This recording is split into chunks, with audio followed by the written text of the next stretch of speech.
Hello students. आज हम पढ़ेंगे राजस्थान बोर्ड कक्षा 8 विज्ञान का 10वां अध्याय किशोरावस्था की ओर। बच्चों, यह वीडियो आपकी क्लास के लिए ही नहीं, यह आपके जीवन के लिए भी बहुत महत्वपूर्ण है। इसलिए इस अध्याय को आप ध्यान से पढ़ें, ध्यान से देखें। ठीक है, तो चलिए शुरू करते हैं। पिछले अध्याय में आपने पढ़ा था कि जंतु किस प्रकार जनन करते हैं। मानव एवं बहुत से अन्य जंतु एक निश्चित आयु तक पहुंचने के बाद जनन कर सकते हैं। मानव किसी निश्चित आयु के बाद ही क्यों जनन कर सकते हैं। इस अध्याय में आप मानव के शरीर में होने वाले उन परिवर्तनों के विषय में पढ़ेंगे जिनके उपरांत वह जनन हेतु सक्षम हो पाता है। अध्याय 9 में आप मानव जननांगों के विषय में पढ़ चुके हैं। इस अध्याय में हम उन हार्मोनों के विषय में चर्चा करेंगे जो शिशु या बच्चे में होने वाले उन परिवर्तनों में महत्वपूर्ण भूमिका निभाते हैं जिनके कारण बच्चा बड़ा होकर वयस्क हो जाता है। किशोरावस्था एवं यौनारंभ मतलब यौवन मतलब है जवानी। जवानी की शुरुआत होती है ये एक तरह से। बूझो अपना 12वां जन्मदिन मना रहा था। मित्रों के चले जाने के पश्चात बूझो और पहेली अपने माता पिता के साथ बातें करने लगे। पहली एक कन्या विद्यालय में पढ़ती है। वह हंसने लगी। उसने टिप्पणी की कि बूझो के कई मित्रों जिनसे वह एक वर्ष बाद मिली थी की लंबाई एकाएक कितनी बढ़ गई।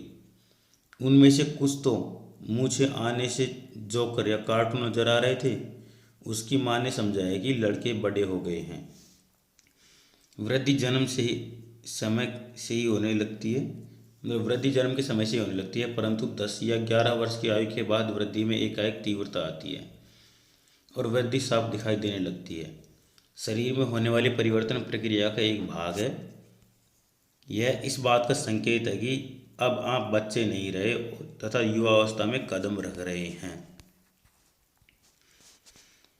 शरीर में होने वाले इस परिवर्तन की अवधि कब तक रहती है।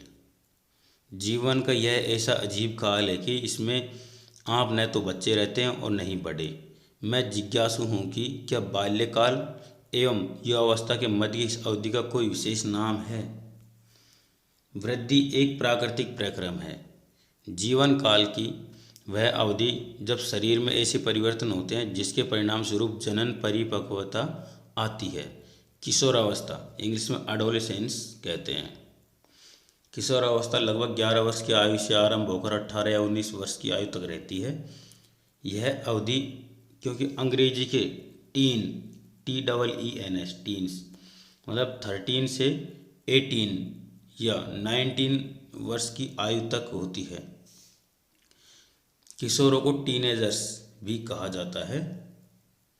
लड़कियों में यह अवस्था लड़कों की अपेक्षा 1 या 2 वर्ष पूर्व प्रारंभ हो जाती है। किशोरावस्था की अवधि व्यक्तियों में भिन्न भिन्न होती है। किशोरावस्था के समय मनुष्य के शरीर में अनेक परिवर्तन आते हैं और यह परिवर्तन यौवनारंभ का संकेत है। इनमें से सबसे महत्वपूर्ण परिवर्तन है लड़के एवं लड़कियों की जनन क्षमता का विकास। किशोर की जनन परिपक्वता के साथ ही यौनारंभ समाप्त हो जाता है। पहली और बूझों को एहसास होता है कि लंबाई में एकाएक वृद्धि एवं लड़कों में हल्की दाढ़ी मूंछों का आना किशोरावस्था के लक्षण हैं। वे यौनारंभ में होने वाले अन्य परिवर्तनों के विषय में जानना चाहते हैं। यौनारंभ में होने वाले परिवर्तन। सबसे पहले लंबाई में वृद्धि।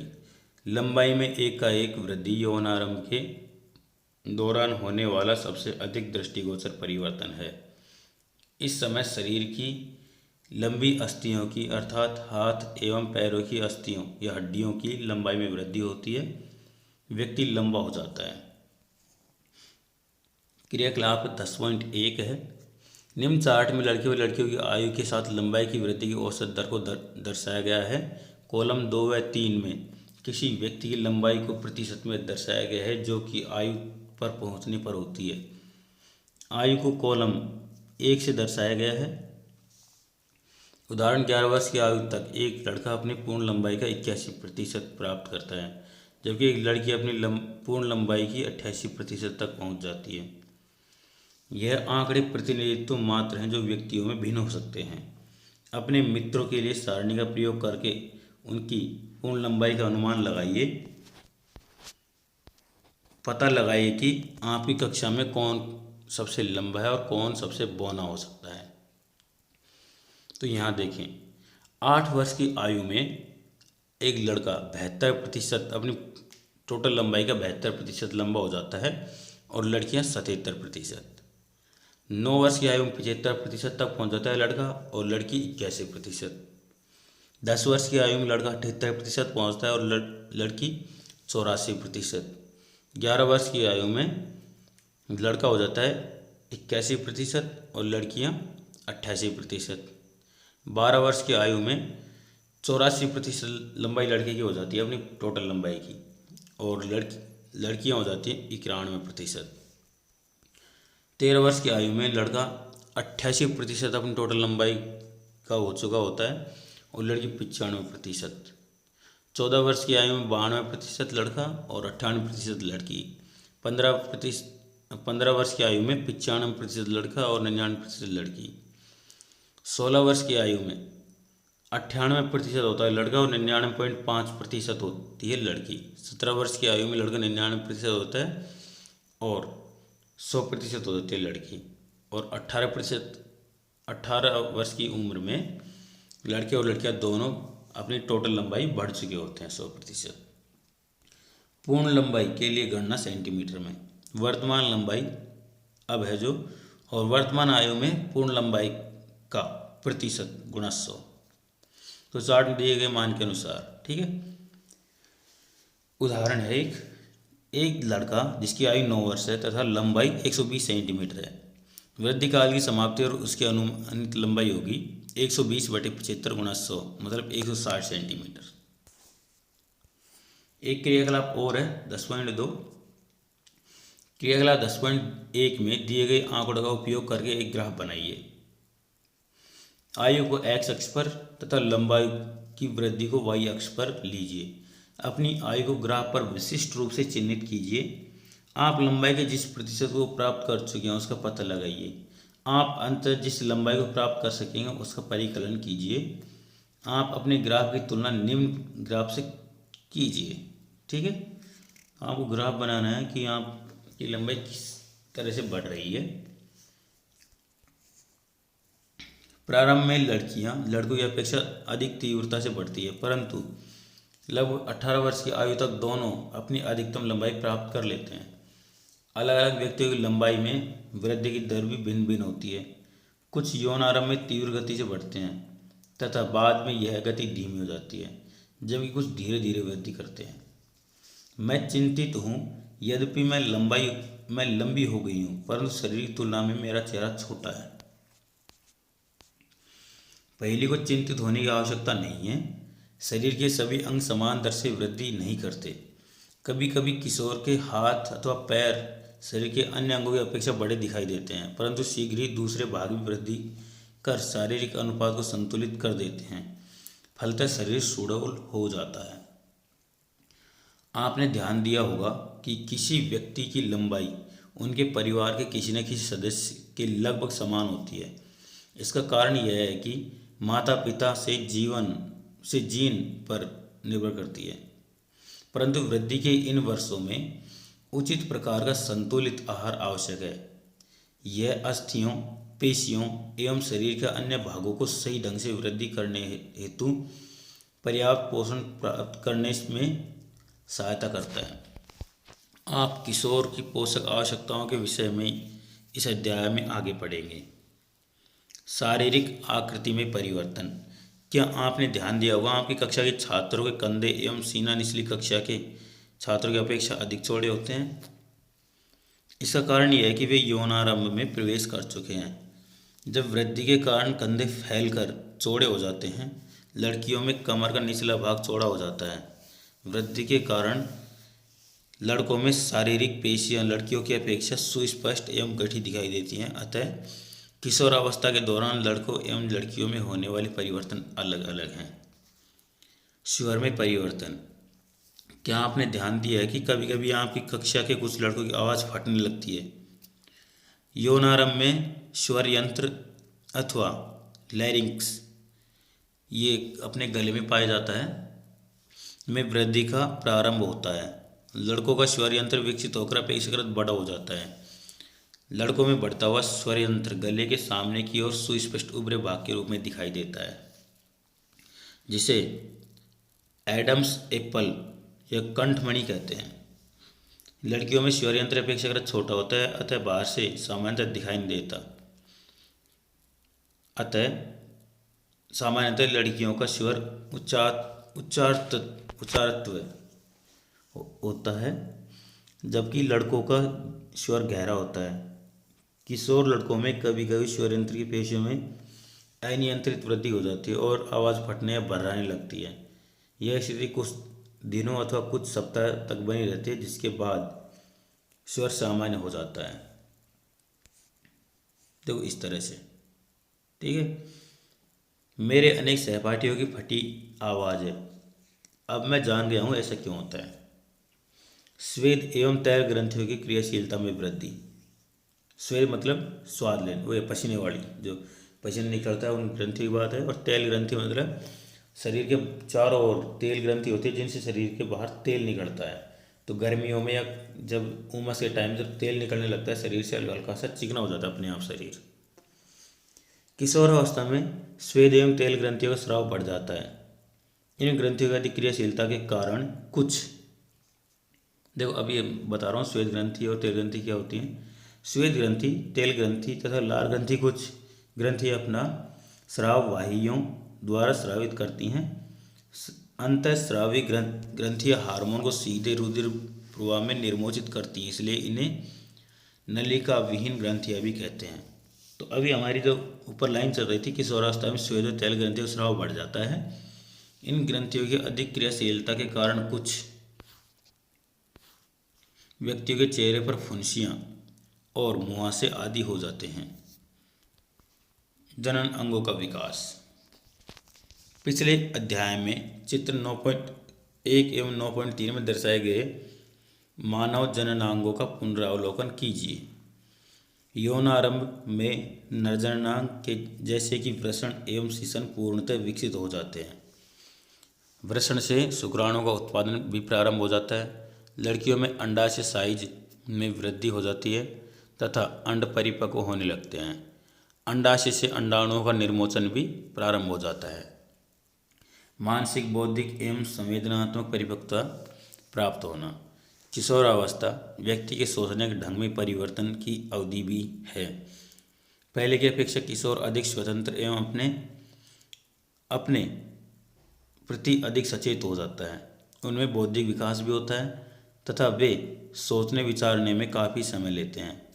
वास्तव में किसी व्यक्ति के जीवन में यह वह समय है जब उसके मस्तिष्क की सीखने की क्षमता सर्वाधिक होती है।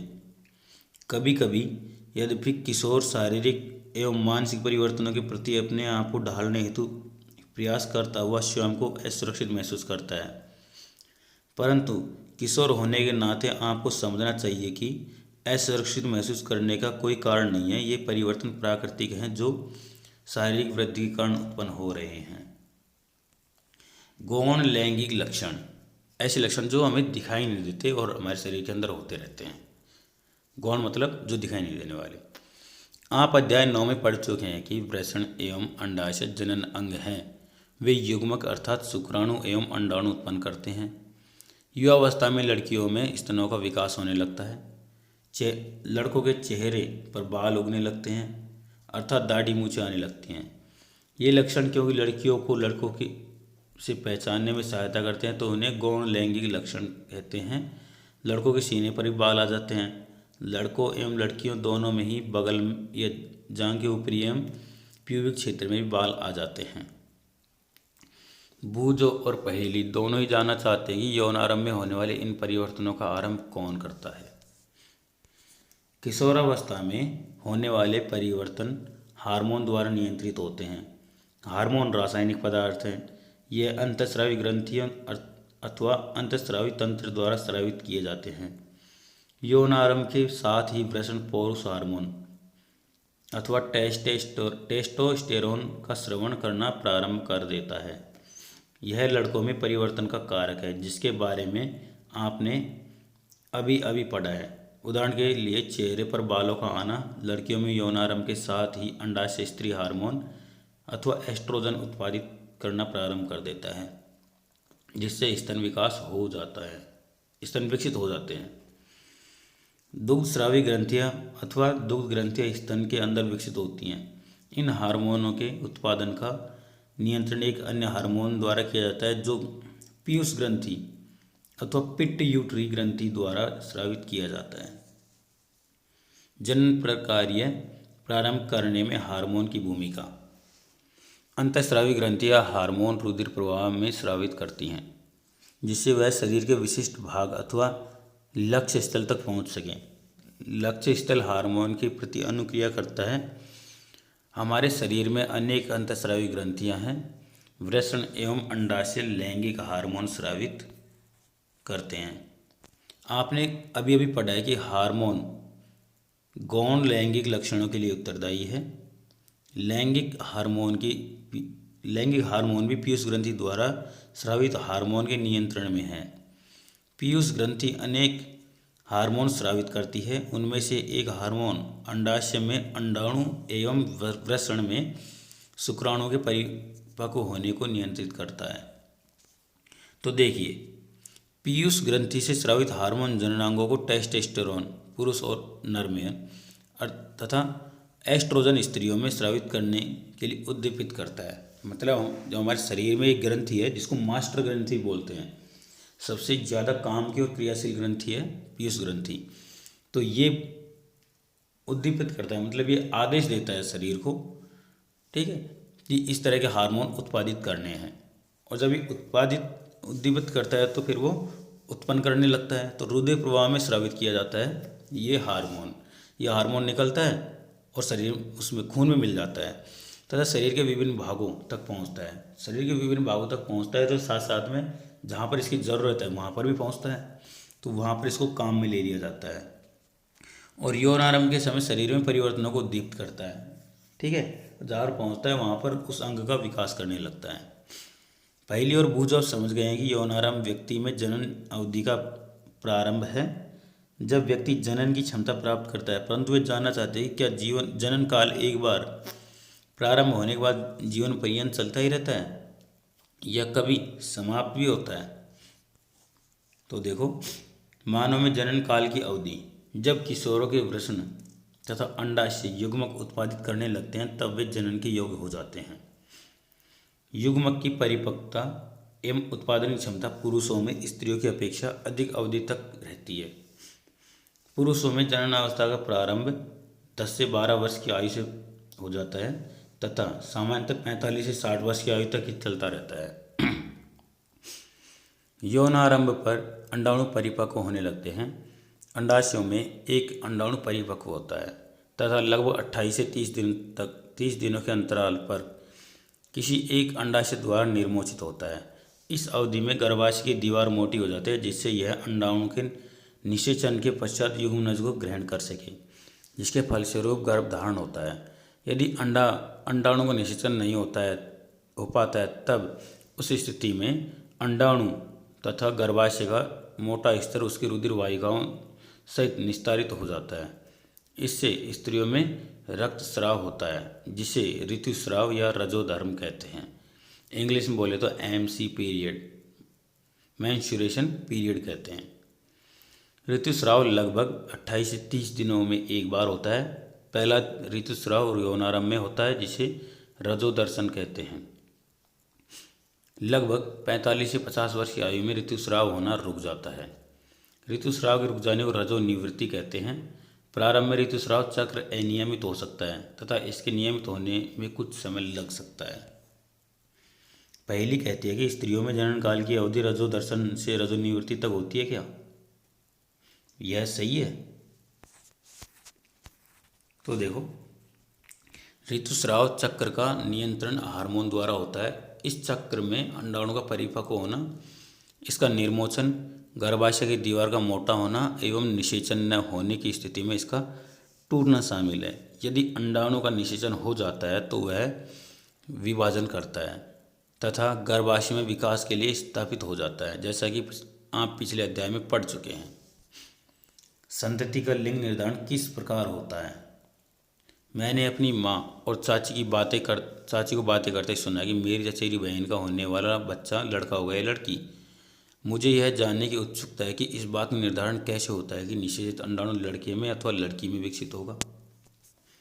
तो लड़का अथवा लड़की कैसे होते हैं इसके बारे में पढ़ेंगे अब, है ना। निषेचित अंडाणु अथवा युग्मनज में जन्म लेने वाले शिशु के लिंग निर्धारण का संदेश होता है। यह संदेश निषेचित अंडाणु में धागे सी संरचना अर्थात गुणसूत्रों से में निहित होता है। अध्याय 8 का स्मरण कीजिए कि गुणसूत्र प्रत्येक कोशिका के केंद्रक में उपस्थित होते हैं। सभी मनुष्य की कोशिकाओं में 23 जोड़े गुणसूत्र पाए जाते हैं। इनमें से 2 गुणसूत्र एक जोड़ी जिनको लिंग गुणसूत्र कहते हैं, जिन्हें एक्स एवं वाई कहते हैं। स्त्री में 2 XX गुणसूत्र होते हैं जबकि पुरुष में 1 X तथा 1 Y गुणसूत्र होता है। युग्मक अंडाणु तथा शुक्राणु दोनों मिलकर युग्मक बनाते हैं। तो युग्मक में गुणसूत्रों का एक जोड़ा होता है। अनिषेचित अंडाणु में सदा 1 X गुणसूत्र होता है, परंतु शुक्राणु 2 प्रकार के होते हैं जिनमें एक प्रकार में X गुणसूत्र तथा दूसरे प्रकार में Y गुणसूत्र होता है। चित्र 10.4 जो आगे आ रहा है उसको देखना है। जब X गुणसूत्र वाला अंडाणु शुक्राणु को निषेचित करता है तो युग्मनज में 2 X गुणसूत्र होंगे तथा वह मादा शिशु में विकसित होगा। यदि अंडाणु को निषेचित करने वाले शुक्राणु में Y गुणसूत्र है तो युग्मनज नर शिशु में विकसित होता है। ठीक है, अर्थात अगर दोनों में X है तो लड़की बनेगी, और अगर एक में तो Y रहती है और दूसरा जो Y है एक में XY होगा तो वो लड़का बनता है। अब आप जान गए कि जन्म से पूर्व शिशु के लिंग का निर्धारण उसके पिता के लिंग गुणसूत्र द्वारा किया जाता है। यह धारणा है कि बच्चे के लिंग के लिए उसकी माँ उत्तरदायी है, पूर्णतः निराधार है एवं अन्याय संगत है। लिंग हार्मोन के अतिरिक्त अन्य हार्मोन। चित्र 10.3 का पुनः अवलोकन कीजिए। पीयूष ग्रंथि द्वारा स्रावित हार्मोन जननांगों को उनके हार्मोन उत्पन्न करने के लिए उद्दीप्त करते हैं। अब आप पढ़ ही चुके हैं कि पीयूष ग्रंथि एक अंतस्रावी ग्रंथि है जो मस्तिष्क से जुड़ी होती है। देखो यहाँ पर चित्र में बता रखी है, ये कान से थोड़े बगल में ऊपर की ओर होती है पीयूष ग्रंथि, और दूसरी जो थायराइड ग्रंथि है वो गले से थोड़ी सी नीचे की ओर स्थित होती है। पीयूष ग्रंथि वृषण एवं अंडाशय के अतिरिक्त हमारे शरीर में थायराइड, अग्नाशय एवं एड्रिनल या अधिवृक्क जैसी कुछ अन्य अंतस्रावी ग्रंथियाँ भी हैं। ठीक है, एड्रिनल ग्रंथि हमारे पेट में होती है जो छाती के नीचे की होती है। अग्नाशय, ठीक है, ये भी हमारे पेट में होता है। स्त्रियों में अंडाशय की स्थिति देखो यहाँ पे होती है, ये है ना, पेट में नीचे की ओर। और वृषण ये बच्चों में होता है, लड़कों में, जो पेट से कमर से नीचे की ओर होता है, दोनों पैरों के बीच में। बूझो और पहेली को याद है कि एक बार जब वह अपनी डॉक्टर बुआ के यहाँ गए थे तब उन्होंने वहाँ काका नाम के एक लड़के को देखा था जिसका गला फूला हुआ एवं उभरा हुआ था। उनकी बुआ ने उन्हें बताया कि काका गोइटर नामक व्याधि से ग्रस्त है जो थायराइड ग्रंथि का रोग है। काका की थायराइड ग्रंथि थायरोक्सिन हार्मोन का उत्पादन नहीं कर रही है। उनकी बुआ ने यह भी बताया कि उनके फूफा जी मधुमेह से पीड़ित हैं क्योंकि उनका अग्नाशय इंसुलिन हार्मोन का उत्पादन पर्याप्त मात्रा में नहीं कर रहा है। बूझो एवं पहेली ने उनके दवाखाने में टंगे चार्ट में दर्शाए गए एड्रिनल ग्रंथि के विषय में पूछा। उनकी बुआ ने उन्हें बताया कि एड्रिनल ग्रंथि ऐसे हार्मोन स्रावित करती है जो रुधिर में नमक की मात्रा को संतुलित करता है। एड्रिनेलिन नामक हार्मोन का स्रावण भी करती है। एड्रिनेलिन क्रोध, चिंता एवं उत्तेजना की अवस्था में तनाव के संयोजन का कार्य करता है। थायराइड एवं एड्रिनल ग्रंथि पीयूष ग्रंथि द्वारा स्रावित हार्मोन के माध्यम से प्राप्त आदेश के अनुसार ही अपने हार्मोन का स्रावण करती है। पीयूष ग्रंथि वृद्धि हार्मोन भी स्रावित करती है जो व्यक्ति की सामान्य वृद्धि के लिए आवश्यक है। क्या अन्य जंतुओं में भी हार्मोन स्रावित होते हैं? क्या जनन प्रक्रिया में उनका कोई योगदान है? तो देखते हैं कि पीयूष ग्रंथि जनन प्रक्रिया में भी अपना रोल कैसे निभाती है। आप रेशम के कीट एवं मेंढक के जीवन चक्र के विषय में तो पढ़ ही चुके हैं। इल्ली को वयस्क शलभ बनने तक अनेक चरणों से गुजरना पड़ता है। कक्षा 7 में पढ़े रेशम के कीट के जीवन चक्र का स्मरण कीजिए। इस प्रकार टैडपोल को भी वयस्क मेंढक बनने के लिए अनेक चरणों से गुजरना पड़ता है। अध्याय 9, लार्वा से वयस्क बनने के इस परिवर्तन को कायांतरण कहते हैं। कीटों में कायांतरण का नियंत्रण कीट हार्मोन द्वारा होता है। मेंढक में थायराइड द्वारा स्रावित हार्मोन थायरोक्सिन इसका नियमन करता है। थायरोक्सिन के उत्पादन के लिए जल में आयोडीन की उपस्थिति आवश्यक है। यदि जल में जिसमें टैडपोल वृद्धि कर रहे हैं पर्याप्त मात्रा में आयोडीन नहीं है तो टैडपोल वयस्क मेंढक में परिवर्तित नहीं हो सकते। यदि व्यक्ति के आहार में पर्याप्त आयोडीन न हो तो उन्हें थायरोक्सिन की कमी के कारण गॉइटर हो जाएगा। ठीक है, मतलब उसका गला फूल जाएगा। किसी पत्रिका अथवा डॉक्टर से सूचना प्राप्त कर आयोडीन युक्त नमक के उपयोग पर एक नोट तैयार कीजिए। आप इसकी जानकारी इंटरनेट पर भी देख सकते हैं। जननात्मक स्वास्थ्य व्यक्ति का कायिक एवं मानसिक विसंगति मुक्त होना उस व्यक्ति का स्वास्थ्य कहलाता है। किसी भी आयु के व्यक्ति के शरीर को स्वस्थ रखने के लिए उसे संतुलित आहार की आवश्यकता होती है। व्यक्ति को व्यक्तिगत स्वच्छता एवं सफाई का नियमित रूप से पालन एवं पर्याप्त शारीरिक व्यायाम भी करना चाहिए। किशोरावस्था में जब शरीर वृद्धि करता है तो उपरोक्त बातें और भी अधिक आवश्यक हो जाती हैं। किशोर की पोषण आवश्यकताएं। किशोरावस्था तीव्र वृद्धि एवं विकास की अवस्था है, अतः किसी भी किशोर को आहार नियोजन अत्यंत सावधानी पूर्वक करना चाहिए। आप पढ़ ही चुके हैं कि संतुलित आहार क्या है। स्मरण कीजिए कि संतुलित आहार का अर्थ है जीवन में प्रोटीन, कार्बोहाइड्रेट्स, वसा, विटामिन एवं खनिज का पर्याप्त मात्रा में समावेश। हमारा भारतीय भोजन जिसमें रोटी, चावल, दाल एवं सब्जियां होती हैं एक संतुलित आहार है। दूध अपने आप में संतुलित भोजन है। फल भी हमें पोषण देते हैं। शिशुओं को माँ के दूध में संपूर्ण पोषण मिलता है जिसकी उन्हें ज़रूरत है। आयरन तत्व रुधिर का निर्माण करता है तथा लोह प्रचुर खाद्य जैसे कि पत्तीदार सब्जियां, गुड़, मांस, संतरा, आंवला इत्यादि किशोर के लिए अच्छे खाद्य हैं। अपने दोपहर एवं रात्रि के भोजन के खाद्य पदार्थों की जांच कीजिए। क्या भोजन संतुलित एवं पोषक है? क्या इनमें ऐसे खाद्यान्न सम्मिलित है जो ऊर्जा उत्पादन करते हैं?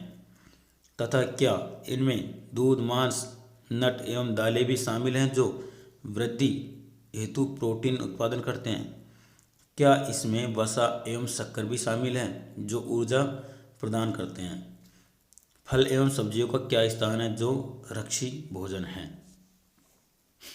चिप्स तथा पैक किए हुए अथवा डिब्बा बंद खाद्य यद्यपि स्वादिष्ट होते हैं परंतु उन्हें नियमित भोजन के स्थान पर नहीं खाना चाहिए क्योंकि उनमें पोषक मात्रा पर्याप्त नहीं होती है।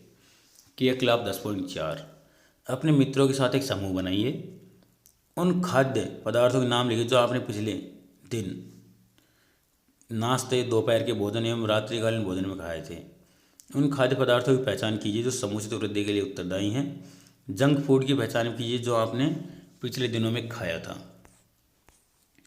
तो इसके लिए क्रियाकलाप है। चित्र 10.6 से प्रेरणा लेकर चार्ट अथवा पोस्टर बनाकर अपनी कक्षा में लगाइए जिसमें आप किशोर की आहार संबंधी आवश्यकता के प्रति सचेत रहें। इसके लिए आप अपनी रचनात्मक शक्ति का प्रयोग कर इसे विज्ञापन के रूप में प्रदर्शित कर सकते हैं। आप इस विषय पर प्रतियोगिता का आयोजन भी कर सकते हैं। ठीक है, तो देखो इधर मांस, हरी सब्जियां, टमाटर, फल, दूध, अंडे, दालें ये सब भोजन के पोषक पदार्थ हैं। व्यक्तिगत स्वच्छता प्रत्येक व्यक्ति को प्रतिदिन एक बार स्नान करना चाहिए। यह किशोरों के लिए और भी आवश्यक है क्योंकि श्वेत ग्रंथियां भी अधिक क्रियाशील होने के कारण शरीर से गंध आने लगती है। शरीर के सभी भागों को स्नान करते समय भली प्रकार धोकर करना चाहिए। यदि सफाई नहीं रखी गई तो जीवाणु संक्रमण का खतरा रहता है। लड़कियों को ऋतुस्राव के समय सफाई का विशेष ध्यान रखना चाहिए। उन्हें अपने ऋतुस्राव चक्र का ध्यान रखते हुए ऋतुस्राव के लिए तैयार रहना चाहिए। हमेशा साफ सैनिटरी नैपकिन अथवा घर पर तैयार किए गए कपड़े के पैड इत्यादि का उपयोग करें। आवश्यकतानुसार हर 4-5 घंटे में नैपकिन अथवा घर पर तैयार किए गए पैड को बदलें। शारीरिक व्यायाम, ताज़ी हवा में टहलना एवं खेलना शरीर को चुस्त एवं स्वस्थ रखता है। सभी युवा, किशोर, लड़के एवं लड़कियों को टहलना, व्यायाम करना एवं बाहर खेलना चाहिए। भ्रांतियाँ एवं असत्य अवधारणाएँ करें या न करें। हमारे शरीर में लड़कों और लड़कियों के लिए जो 11 से और 18 साल की उम्र में होते हैं उनके लिए बहुत सारी भ्रांतियाँ होती हैं, मतलब अफवाहें होती हैं, गलत बातें होती हैं जो फैलाई गई हैं। तो उनका ध्यान रखें, क्या क्या होती हैं उनके बारे में अब देखते हैं। अध्याय 9 एवं इस अध्याय में आपने मनुष्य के जनन संबंधी वैज्ञानिक तथ्य एवं सिद्धांतों के विषय में पढ़ा। आपने बहुत सी असत्य अवधारणाएं प्रचलित हैं जिन्हें आपको जानकर किशोरावस्था होने के नाते छोड़ना चाहिए। उदाहरण के लिए, किशोरों के शारीरिक परिवर्तन संबंधी अनुभवों को लेकर अनेक भ्रांतियां एवं असत्य अवधारणाएं, जिनमें से कुछ को नीचे दिया जा रहा है। अब आप इस संबंध में तर्क प्रस्तुत कर सकते हैं कि वह मिथ अथवा असत्य धारणा है जिसका कोई आधार नहीं है। पहला, ऋतुस्राव के समय यदि कोई लड़की किसी लड़के को देखती है तो वह गर्भवती हो जाती है। देखो, देखने से कुछ नहीं होता, ध्यान रखें। तो ये गलत बात है कि किसी लड़के को देख लिया, तो ये गलत बात है बिल्कुल भी, ठीक है। दूसरा, संतान के लिंग के लिए उसकी माँ उत्तरदायी है, ये गलत है। अभी हमने ऊपर पढ़ा था कि संतान के जो लड़के के जो गुणसूत्र हैं वही उत्तरदायी होते हैं, क्योंकि जो लड़की के जो गुणसूत्र होते हैं वो हमेशा अंडाशय के अंदर XX मौजूद रहते हैं, हमेशा मौजूद रहते हैं। लेकिन जो लड़के के गुणसूत्र होते हैं X और Y, अगर लड़के का गुणसूत्र X जाकर लड़के के गुणसूत्र के साथ मिक्स होता है तो वहाँ पर क्या होगा, दोनों X हो जाएंगे, मतलब लड़की होगी। और अगर Y जाकर मिलता है तो वहाँ पर X और Y हो जाएंगे, अर्थात लड़का होगा। तो इसके लिए सिर्फ लड़का ही उत्तरदायी होता है। तीसरा, ऋतुस्राव की अवस्था में लड़की का रसोई का काम करना निषिद्ध है, ये भी गलत बात है। रसोई का काम कर सकती है, बस थोड़ा ध्यान रखें, अपनी साफ सफाई का ध्यान रखें बस, ठीक है। आपको ऐसे अनेक कथन या मिथ मिलेंगे जिनका कोई आधार नहीं है, उनको उखाड़ फेंकिए, छोड़ दीजिए, ये सब गलत बातें हैं, ठीक है। तो चलो एक बात और पढ़ते हैं, किशोर अवस्था, किशोर द्वारा गर्भधारण। जब 11 से 18 साल के जो बच्चे हैं या लड़की है वो गर्भधारण करती है तो क्या नुकसान होता है, ठीक है, तो इसके बारे में पढ़ेंगे। आप संभवतः जानते होंगे कि हमारे देश में विवाह की विसंगत या कानूनी अवधि लड़कियों के लिए 18 एवं लड़कों के लिए 21 वर्ष है। इसका कारण यह है कि टीन आयु या किशोरावस्था लड़कियां या माँ शारीरिक एवं मानसिक रूप से मातृत्व के लिए तैयार नहीं होती इस उम्र तक, है ना। बाल विवाह, कम उम्र में विवाह एवं मातृत्व से माँ एवं संतान दोनों में स्वास्थ्य संबंधी समस्याएं उत्पन्न हो सकती हैं। इससे युवा स्त्रियों के लिए व्यवसाय के अवसरों में भी कमी आती है, क्योंकि वे मातृत्व की जिम्मेदारी उठाने में सक्षम नहीं होती है, तो वे मानसिक पीड़ा से ग्रसित हो जाती हैं। देखो, एक क्रियाकलाप है आपके लिए। अपनी कक्षा में उन सहपाठियों के आंकड़े एकत्रित की जो नियमित रूप से व्यायाम करते हैं तथा उनके आंकड़े भी एकत्रित की जो व्यायाम नहीं करते। क्या आपको उनकी चुस्ती एवं स्वास्थ्य में कोई अंतर दिखाई देता है? नियमित व्यायाम के लाभ पर एक रिपोर्ट तैयार कीजिए। नशीली दवाओं या ड्रग्स का निषेध करें।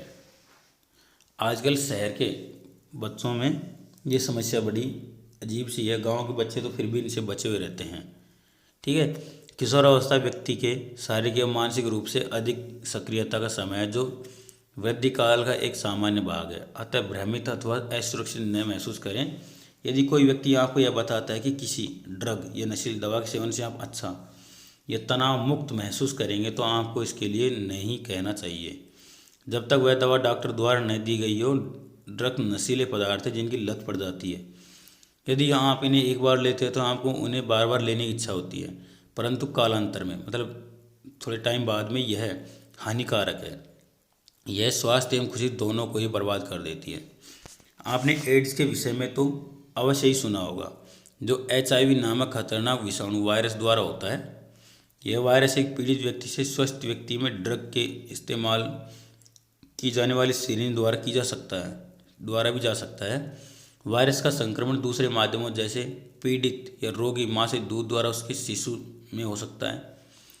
HIV से पीड़ित व्यक्ति के द्वारा लैंगिक संपर्क स्थापित करने से भी यह रोग का संक्रमण हो सकता है। तो ये अपना अध्याय था, ठीक है। और एड्स के बारे में आपको थोड़ा सा विस्तार से बता देता हूँ। देखो, ये एड्स क्या है। एड्स एक ऐसी बीमारी है जिसका इस दुनिया में अभी तक कोई इलाज नहीं है। यह बीमारी होने के बाद में लगभग, अगर ठीक से इलाज नहीं मिल पाता है तो 2 से 3 सालों के अंदर व्यक्ति की लगभग मौत हो जाती है। यह रोग हमारे शरीर के अंदर, जो हमारे शरीर में रोगों से लड़ने की क्षमता है, उस क्षमता को ख़त्म कर देता है। तो इस रोग की वजह से हमारे शरीर में जो रोग प्रतिरोधक क्षमता है वो ख़त्म हो जाती है। तो विभिन्न प्रकार के रोग हमारे शरीर में होने लगते हैं, जैसे खांसी, जुकाम, बुखार, सर्दी और भी अन्य प्रकार के रोग, जिनके कारण ही हमारी मौत हो जाती है, ठीक है। तो ये एड्स व्यक्ति को डायरेक्ट नहीं मारता है, मारने वाले कुछ और रोग होते हैं, लेकिन ये हमारे शरीर की उस क्षमता को ख़त्म कर देता है जो हमारे शरीर के लिए बहुत ही ज़्यादा आवश्यक है, ठीक है। और ये फैलता किस तरह से है, तो इसका ध्यान रखें। यह फैलता है नशीली दवाओं के प्रयोग से। दूसरा, अगर मान लो कोई व्यक्ति संक्रमित है और उसका रक्त लेकर किसी रोगी व्यक्ति को चढ़ा दिया डॉक्टरों के द्वारा बिना जांच के, तो उससे ये हो सकता है। लेकिन इसकी संभावना आजकल बहुत कम है, क्योंकि जब ब्लड एक दूसरे को डोनेट किया जाता है तो पहले उसको अच्छी तरह से चेक किया जाता है, ठीक है। और तीसरा, जो सबसे बड़ा कारण है, जब एक व्यक्ति जो इस रोग से संक्रमित है और किसी दूसरे व्यक्ति के साथ संपर्क में आता है, संपर्क में मतलब उसके साथ में लैंगिक एक तरह संपर्क बनाता है या उसके साथ में सेक्स करता है, बिना असुरक्षित यौन संपर्क बनाता है, तो उससे ये रोग 100% फैलता है। और ये उत्पन्न भी इसी कारण से होता है, ठीक है। और एक कारण और है, जैसे सुई या सिरिंज संक्रमित व्यक्ति को यूज कर ली और उसी को किसी साधारण व्यक्ति को यूज कर ली, तो संक्रमित व्यक्ति से साधारण व्यक्ति को ये रोग इस तरह से फैल सकता है। कुल मिलाकर संक्रमित व्यक्ति का खून अगर एक साधारण व्यक्ति के शरीर में पहुंचता है तो वो व्यक्ति भी संक्रमित हो जाता है। तो एड्स से बचें। ये एक ऐसी बीमारी है जो 2-3 सालों में व्यक्ति को मार देती है, ठीक है। और अगर किसी व्यक्ति को एड्स हो जाता है तो उससे समाज में बहुत सारे लोग इस तरह से व्यवहार करने लगते हैं जैसे वो एक छूत की बीमारी लिए हुए घूम रहा है। लेकिन ये एक ऐसी बीमारी है जो बात करने से, साथ में खाना खाने से, हाथ मिलाने से, गले मिलने से, ठीक है, बातचीत करने से नहीं फैलता है। ये फैलता है खून के आदान प्रदान से, ठीक है। तो ध्यान रखें, अगर मान लो आपने सुना है आपके आस पड़ोस में या कोई किसी बच्चे, किसी बड़े को यह रोग है, तो आप उससे इस तरह व्यवहार न करें कि वो कोई आपसे संक्रामक बीमारी फैलाएगा, ठीक है। अब हम इसके प्रश्नोत्तर देखते हैं।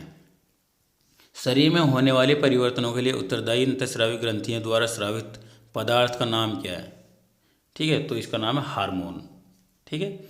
और लड़कों और लड़कियों में यह हार्मोन के अलग अलग नाम होते हैं, तो वो चीज़ हमसे नहीं पूछ रहा है, ये सिर्फ इसका नाम है हार्मोन।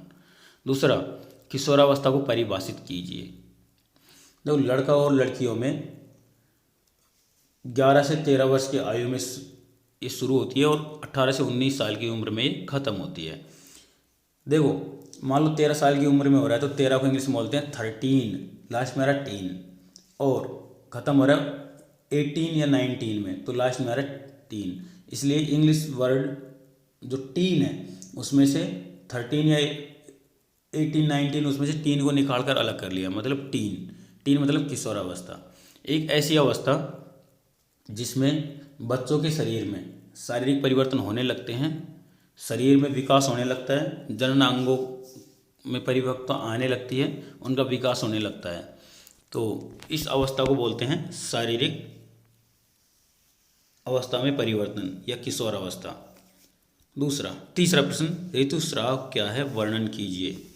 तो लड़कियों में 11 साल से 18 साल की आयु में जननांगों में वृद्धि होती है और इसके परिणाम स्वरूप अंडाशय परिपक्व होने लगता है। जब अंडाशय परिपक्व होता है तो उसमें अंडाणु बनते हैं, जिसके फलस्वरूप अंडाशय की जो दीवारें हैं वो मोटी मोटी हो जाती हैं, ठीक है। और वहाँ पर जो अंडाणु है वो सुरक्षित रहता है।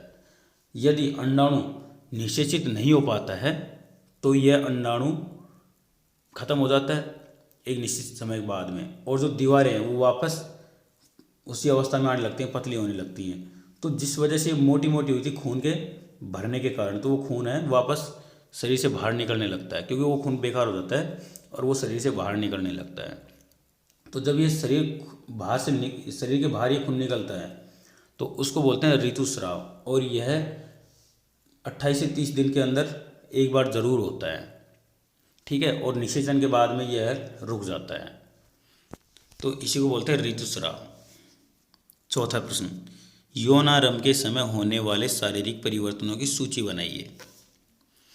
तो इसकी सूची तो वैसे दे रखी है यहाँ पर ऊपर, लेकिन आप फिर भी बना सकते हैं कि लड़कों के लिए अलग है, लड़कियों के लिए अलग है। तो सबसे पहले हम लड़कों की बात करें तो शरीर पर बाल उगने लगते हैं, दाढ़ी मूछें आने लगती हैं, छाती में बाल आने लगते हैं, कंधे चौड़े हो जाते हैं, लंबाई में वृद्धि होने लगती है, आवाज़ भारी होने लगती है, कंठ बाहर निकलने लगता है, ठीक है। और गुप्तांगों में बाल उगने लगते हैं। इस तरह के परिवर्तन लड़कों में होते हैं। इसी प्रकार से लड़कियों में क्या क्या परिवर्तन होते हैं? लड़कियों की आवाज़ पतली होने लगती है, ठीक है। कमर के नीचे का हिस्सा फूलने लगता है, जननांगों में बाल उगने लगते हैं, वक्ष स्थल फूलने लगते हैं, बाहर की ओर निकलने लगते हैं, और इस प्रकार के कुछ और परिवर्तन भी दिखाई देते हैं, ठीक है। और जैसे आपके हाथ है या फिर क्या बोलते हैं कंधे के नीचे की ओर जो खाली जगह होती हैं उनमें बाल उगने लगते हैं। तो ये लड़कियों में परिवर्तन होते हैं। 5वां प्रश्न, 2 कॉलम वाली एक सारणी बनाएं जिसमें अंतःस्रावी ग्रंथियों के नाम और उनके द्वारा स्रावित हार्मोन के नाम दर्शाए गए हों। तो देखो यहाँ पर आपको हार्मोन लिखना है एक साइड में, और उसके साथ सामने लिखना है कि वो कौन सा हार्मोन उत्सर्जित करता है। जैसे कुछ का नाम मैं बताऊंगा, कुछ आप अपने हिसाब से लिखिए, देख कर भी लिख सकते हैं। जैसे एंड्रिलिन जो ग्रंथि है, एक तरह से बहुत सारी ग्रंथि हैं जिनके जो पिट्यूटरी ग्रंथि है सबसे पहले, जो मस्तिष्क में पाई जाती है, वो हार्मोन उत्पादित करती है। उस हार्मोन का नाम क्या है? वो लड़कों के लिए अलग और लड़कियों के लिए अलग होता है, ठीक है। तो एस्ट्रोजन और टेस्टोस्टेरोन हार्मोन उत्पन्न करते हैं। तो एस्ट्रोजन लड़कियों के लिए होता है और टेस्टोस्टेरोन लड़कों के लिए होता है। इसी प्रकार से जो नीचे एंड्रिलिन ग्रंथि है, अधिवृक्क ग्रंथि है, थायराइड ग्रंथि है, थायरोक्सिन हार्मोन छोड़ती है। इस तरह से आप देख कर लिखिए, ठीक है। लिंग हार्मोन क्या है, उनका नामकरण इस प्रकार से क्यों किया गया है, उनके प्रकार ये बताइए। लिंग हार्मोन, देखिए हमारे जो लैंगिक विकास के लिए जो आवश्यक हार्मोन है उनको लिंग हार्मोन कहते हैं, और ये हमारे शरीर में 2 जगह पर पाए जाते हैं। लड़कियों के लिए अलग है और लड़कों के लिए अलग है। तो देखो लड़कों में ये हार्मोन कमर के नीचे वाले हिस्से में पाए जाते हैं, ठीक है। वहाँ पर वृषण नाम की एक ग्रंथि होती है, वो हार्मोन उत्पन्न करती है, ठीक है। और वो लड़के के शारीरिक और लैंगिक विकास के लिए आवश्यक है। इसी प्रकार से लड़की के शरीर में भी एस्ट्रोजन नाम का हार्मोन उत्पन्न करने के लिए एक ग्रंथि होती है, ठीक है। और वो शरीर में अंडाणु, अंडाशय और जो लैंगिक परिवर्तन है उनको करने के लिए उत्तरदायी होती है। सही विकल्प चुनिए। 7वां प्रश्न है, किशोर को सचेत रहना चाहिए कि वह क्या खा रहे हैं, क्योंकि उचित भोजन से उसके मस्तिष्क का विकास होता है, शरीर में तीव्र गति से वृद्धि होने लगती है, वृद्धि के लिए उचित आहार की आवश्यकता होती है, किशोर को हर समय भूख लगती है, किशोर में स्वाद कलिकाएं या ग्रंथियां भली भांति विकसित होती हैं। देखो यहाँ पर इसके कई उत्तर हो सकते हैं। पहला सही है, दूसरा भी सही है, पहला और दूसरा दोनों ही सही हैं, ठीक है। और जो तीसरा और चौथा है वो पूरी तरह से सत्य नहीं हो सकता, क्योंकि ये अलग अलग व्यक्तियों में अलग अलग होता है। किसी को हर समय भूख लगी रहती है, किसी को कम लगती है, किसी को अधिक लगती है। और किशोर में जो स्वाद कलिकाएँ हैं ये पूरी तरह से विकसित नहीं होती, लेकिन विकसित होने लगती हैं और ये धीरे धीरे विकसित हो जाती है। तो देखो, शरीर के संपूर्ण विकास के लिए उनको अपने भोजन पर ध्यान देना जरूरी है। उससे उसका सभी प्रकार का विकास होता है, मस्तिष्क का होता है, शरीर का होता है, लैंगिक विकास भी होता है। ठीक है, तो खाने का ध्यान रखना चाहिए। स्त्रियों में जनन आयु काल का प्रारंभ उस समय होता है जब उनके ऋतुस्राव प्रारंभ होता है। तो इसका पहला ऑप्शन बिल्कुल सही है। ठीक है, बाकी तो ऋतुस्राव प्रारंभ होने के साथ बाकी तीनों अपने आप विकसित हो जाते हैं। निम्न में से कौन सा आहार किशोर के लिए सर्वोचित है? दाल रोटी सब्जियां। ठीक है, दूसरा ऑप्शन सही है। निम्न पर टिप्पणी लिखिए। Adam's apple. एडम्स एप्पल क्या है? ठीक है, इसके बारे में आपको खुद को बताना है, मैं नहीं बताऊंगा। इसके बारे में मैं आपको बता चुका हूँ। गौण लैंगिक लक्षण गर्भस्थ शिशु में लिंग निर्धारण, तो इनके बारे में आपको बता चुका हूँ पहले, आप एक बार इसको देखिए। ठीक है, शब्द पहली ओर देख लेते हैं जो सबसे रोचक होती है। बाईं से दाईं ओर भरेंगे हम सबसे पहले। एंड्रेनलिन ग्रंथ से स्रावित हार्मोन, 3 नंबर पढ़ेंगे। तो क्या होगा ये एंड्रेनलिन ग्रंथि में, तो ड्री आएगा इसमें, मतलब क्या होगा? इसका नाम याद करके बताओ। तो ऊपर से नीचे देखते हैं, अंतस्रावी ग्रंथि का दूसरा नाम क्या है? तो देखो, ये नाम तो आप नीचे देख के बताएंगे, क्योंकि ऐसे ऐसे नाम है जो दिमाग में से निकल जाते हैं। ठीक है, एक बार आप पाठ में ऊपर जाइए और वहाँ से देख के बताइए। ठीक है, आप इसको स्वयं भरें। अगर आप इसको पूरी तरह से भरने में सक्षम है तो आप मुझे कमेंट करके ज़रूर बताएं। वीडियो को लाइक करें, अपने दोस्तों के साथ शेयर करें और प्लीज़ चैनल को सब्सक्राइब ज़रूर कर लें। और कमेंट करके ज़रूर बताएं कि आपको इस अध्याय में कोई चीज़ समझ में नहीं आया तो मुझे ज़रूर बताएं, मैं आपको दोबारा से बता दूंगा। वैसे भी यह अध्याय काफ़ी बड़ा था, जिसकी वजह से वीडियो काफ़ी बड़ा होने जा रहा है। ठीक है, मिलते हैं अगले अध्याय के साथ में।